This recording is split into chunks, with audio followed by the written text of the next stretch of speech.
the year 1990X, the Earth was showered with missiles that led to a nuclear apocalypse. The effects of World War III had dried up the oceans, killed the animals, and made food scarce, but humanity managed to survive. This devastating apocalypse brought forth the Age of Power, allowing for the strong to take what they desire. Money, jewelry, and gold served no purpose. The true treasures were food and water. Many bandits roamed the wasteland, stealing people of their resources, killing for survival or for heartless sport. Walking on the desert sand is a mysterious man who bears scars, shaped like a Big Dipper. It is foretold that the Big Dipper summons chaos, disaster, and death. Being imprisoned, the man is offered water and nourishment by a girl named Lin. After hearing her tragic upbringing by a boy named Bat, the man reveals his name as Kenshiro, who offers to help Lin.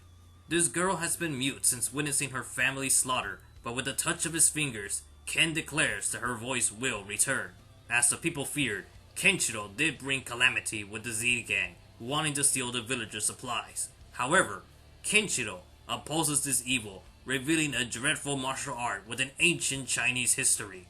This art of assassination is known as Hokuto Shinken, the divine fist of the North Star. However, this sacred fighting style can bring forth miracles, as Lin cries for Ken's safety, recovering her lost voice. By pressing a body's acupressure points, this fist can bring salvation or death. To protect Lin, Kenshiro uses his art to kill the villainous bandits. With such swift fists and masterful precision, Kenshiro attacks the Z gang, causing their bodies to be damaged from within, creating a bloody explosion. The people are saved, yet wherever Hokuto goes, chaos follows, so Kenshiro leaves the village for their safety. The boy Bat tags along on Kenshiro's journey, but little does he know that this man's destiny is to become the savior of the century's end. So I just basically skimmed through the first chapter of Fist of the North Star, and welcome to a new set of videos which have a working title. I'm not sure whether these uploads will be a commentary, an analysis, a dissection, a retrospective, introspective, whatever. The point is, I'm going to talk about Fist of the North Star from start to finish. But before I proceed any further, if you already seen or read Fist of the North Star, I highly recommend you watch the Fist of the North Star retrospective by SNK every day. They're really good videos that are sort of in documentary style, detailing many ideas and concepts found in Fist of the North Star. Every Hokuto fan needs to watch them. So my videos shall focus on some of my personal thoughts of the series and what makes it so good, or other times, kinda bad.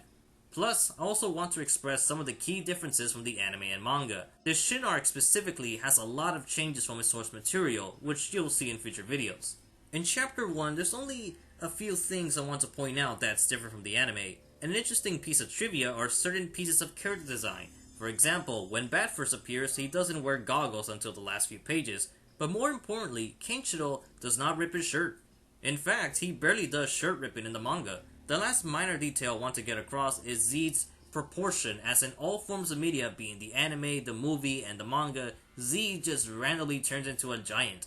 I suppose this is done for visual art, as it does easily portray an intimidating villain, making them seem like a frightening monster. And this image of inconsistent sizes would be featured again in later chapters, but even the anime as seen with Kenshiro's fight with Mr. T and his encounter with Fudo. So to conclude Chapter 1 is the overall impression of the story, such as its tone and characters.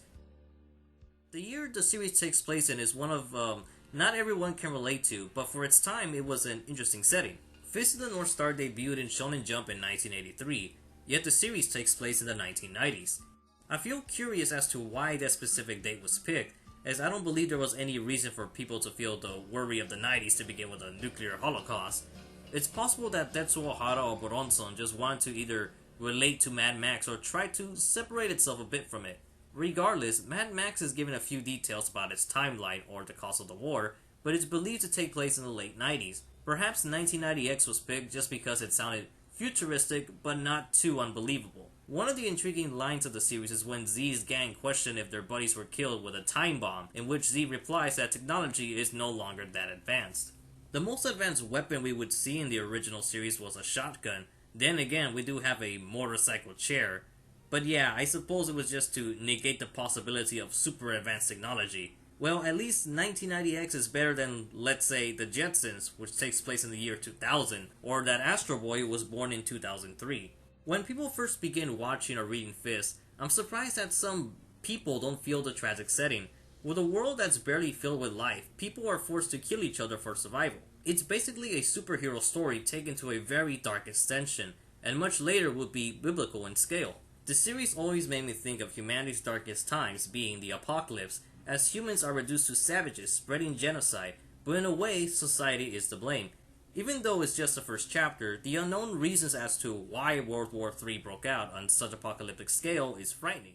The land has become like the Wild West, but instead of guns, we have super muscular bandits who have no conscience. And the only way to stop them is through violence. If not, then our families will be killed. Kenshiro introduces himself as a very mysterious character, akin to Violence Jack. Go Nagai's manga Violence Jack also takes place in a post-apocalyptic wasteland, with the main difference being caused by an earthquake called Hell's Quake, which only affected Japan, but no other country is willing to help. The setting in Violence Jack is more explicit than North Star, and has more in common with the Dark Ages of Berserk. In short, Violence Jack would behave with unknown motives, roaming around the destroyed Japan, and killing those he disliked. Because of this, Jack would be called a walking disaster or a bringer of calamity. Likewise, Kenshiro operates in a similar fashion, but unlike Violence Jack, Kenshiro is clearly a hero, while Jack is ambiguous to say the least. Despite both characters using violent methods, Kenshiro has shown integrity with the biggest smile he's ever given.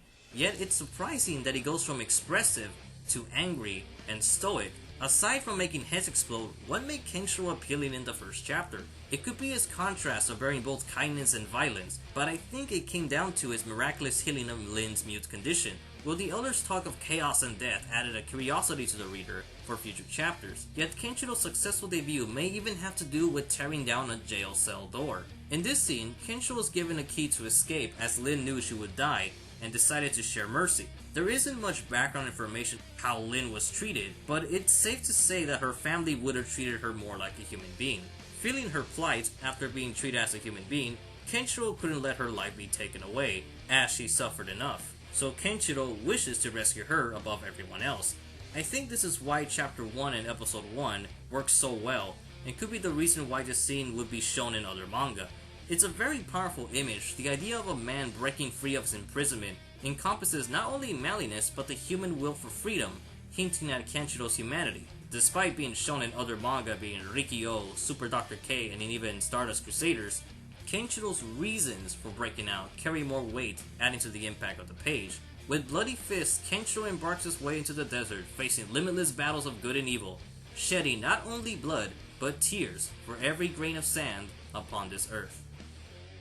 So this concludes Chapter 1, but I want to make the other videos feature more than just one chapter, but I would also like to hear some comments and criticisms. I'm the Anime Hero and I review anime so you can enjoy it.